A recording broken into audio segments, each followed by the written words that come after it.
हाँ, नमस्कार। आज अपन ले रहे हैं अंतर्राष्ट्रीय कानून का अर्थ एवं परिभाषा। अर्थात अंतर्राष्ट्रीय कानून का क्या अर्थ है और इसकी परिभाषा किन किन महान विद्वानों ने दी है। तो अपन देखते हैं अंतर्राष्ट्रीय कानून शब्द का प्रयोग सर्वप्रथम 1789 में जेरेमी बेंथम द्वारा एक अपनी पुस्तक थी principles of moral and legislation में किया गया।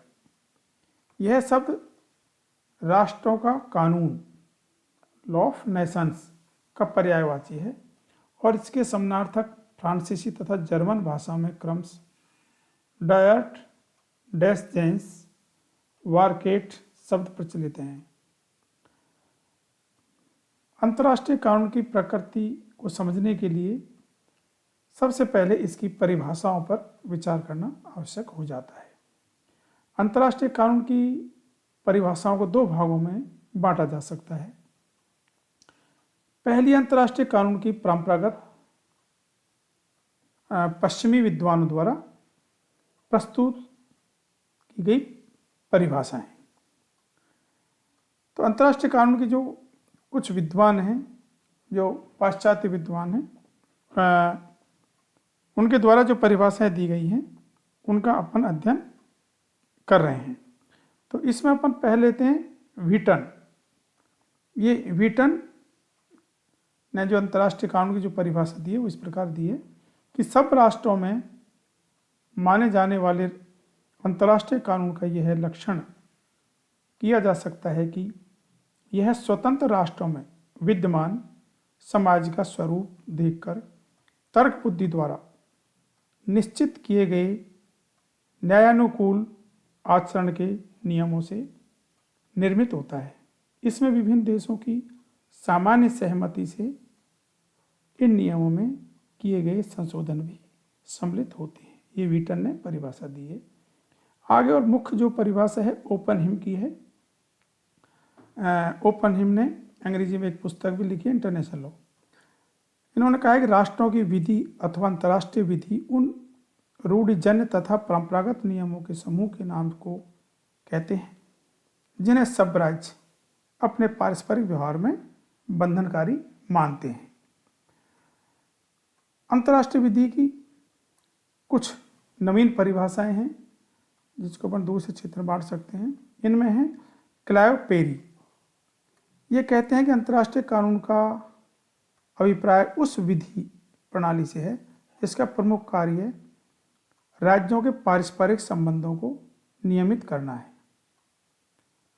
स्वार्जबर्ग ने कहा है कि अंतर्राष्ट्रीय कानून उन वैधानिक नियमों के पुंज को कहते हैं जो स्वतंत्र राज्यों के मध्य लागू होते हैं। लिसिट जीन है एक विद्वान, उन्होंने कहा है कि अंतर्राष्ट्रीय कानून ऐसे मानदंडों की व्यवस्था को कहते हैं जो अंतर राज्य व्यवहार नियमित करते हैं तथा वैधानिक रूप से बाध्यकारी माने जाते हैं। अब अपना एक जो परिभाषा है जो अपने देश के एक विद्वान की लेते हैं, डॉक्टर संपूर्णानंद के अनुसार। डॉक्टर संपूर्णानंद ने कहा है कि अंतर्राष्ट्रीय विधान उन नियमों और प्रथाओं के समूह को कहते हैं जिसके अनुसार सब राज्य एक दूसरे के साथ प्राय व्यवहार करते हैं या बर्ताव करते हैं।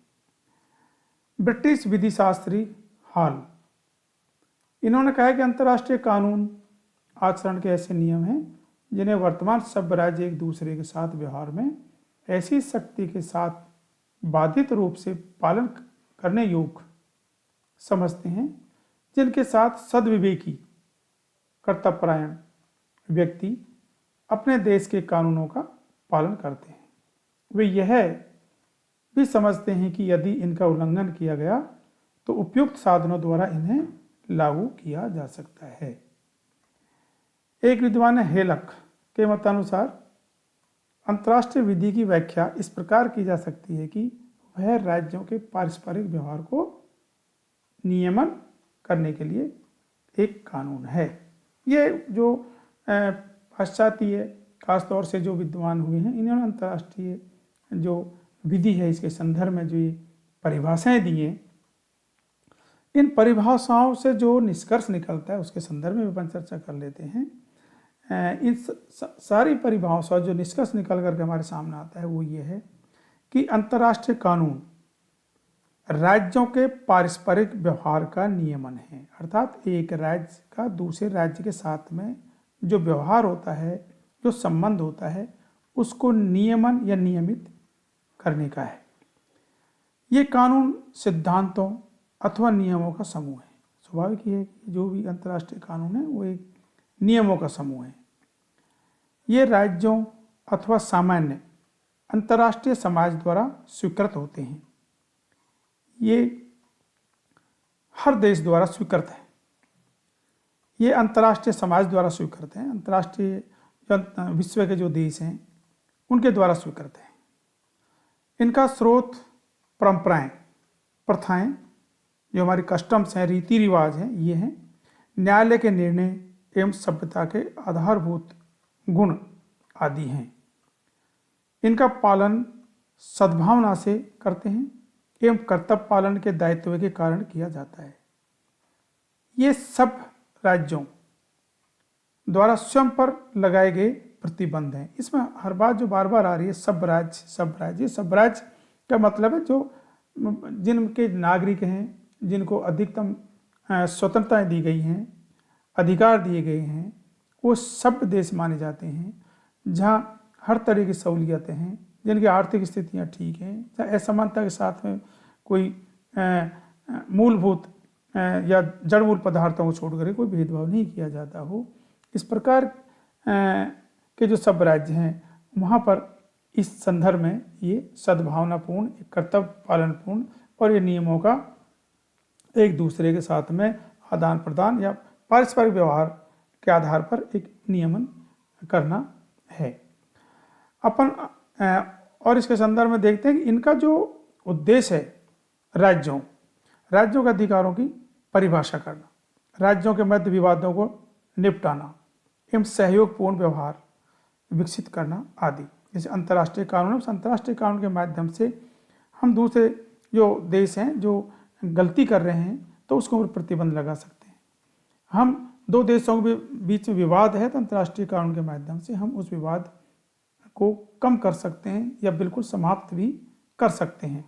और जो जिनके बीच में काफ़ी कड़वाहट है और युद्ध की जैसी स्थिति उत्पन्न हो गई है तो उनमें भी अंतर्राष्ट्रीय कानून महत्वपूर्ण भूमिका अदा कर सकता है और उनमें आपसी देशों के सहयोग के माध्यम से और सद्व्यवहार भी विकसित कर सकता है। ये अंतर्राष्ट्रीय कानून के संदर्भ में जो परिभाषा है, इन परिभाषाओं से ये अर्थ निकलता है कि ये अंतर्राष्ट्रीय कानून विश्व के देश हैं उनके बीच में एक सद्व्यवहारपूर्ण बर्ताव के लिए एक अंतर्राष्ट्रीय नियम और नीति के माध्यम से, कर्तव्यपरायणता के माध्यम से और अंतर्राष्ट्रीय जो पारस्परिक परिसीमन के माध्यम से व्यापार या आर्थिक या सामाजिक या राजनीतिक या सांस्कृतिक क्षेत्र में जो महत्वपूर्ण भूमिका अदा करता है, उस संदर्भ में इन परिभाषाओं को विभिन्न विद्वानों ने अपने विचार से व्यक्त करने की चेष्टा की है इन परिभाषाओं के माध्यम से। आज प्रिय छात्र छात्राओं, इतना ही। धन्यवाद।